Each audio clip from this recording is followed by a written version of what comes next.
Prezidenti Sooronbay Sharipovich jana kuch tüzümleri, eldi korgooçular, hakikatçılar, muna oturgan bardyk enelerdi sizler korgomuzlar. Biz sizlerge kayrılganыбыздын себеби ушул жерде Акмет санаториясында жалпы 377 адам жашайт. Анын ичинен 20 пенсионер, 45 жалгыз бой энелер, 18 инвалид.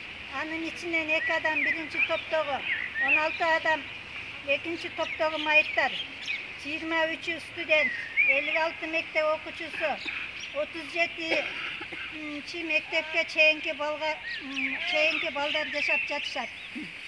Ушул энелердин укугу 18 жылдан бери корголбой, биз 18 жылдан бери соттошуп келе жатабыз. Ушул соттор эч качан бизге акыйкатчылык кылбай жатышат. Сооронбай Шарипович, сиз бизди аябай жакшы билесиз, 5ке болбосо дагы 6га билесиз. Сиз президент болуп кеткенден бери ушул энелер сизди көрбөй, сиздин кадамыңызга зар болуп калышты. Булардын шайлаган президентке деген үмүттөрү же жерде эмес, же асманда эмес, орто жолдо калышты. Ош шаарынын мэри бизге өзүнүн мэрлик кызматын аткарып жардам берип жатат. Бирок сот бийлиги, мэр бийлиги бирине бири тирешип ушундай энелердин баардык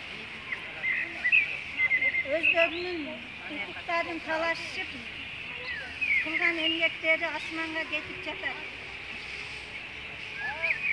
Ошол себептен биздин ушул 4 этаждуу общежитиябыз мыйзамсыз сатылып кеткен. Мыйзамсыз сатылып кеткенинин себеби бизди алдоо жолу менен Жеңиш Барымбаев алдоо жолу менен саткан. Муну бардыгы билет. Биринчи топко коюлган күндөн баштап 35-40 адамды чакырып, ушул күнү собрание болот. Мына күнү топко коюлду, ушул күнкүгө биз келип силерди алып кетебиз.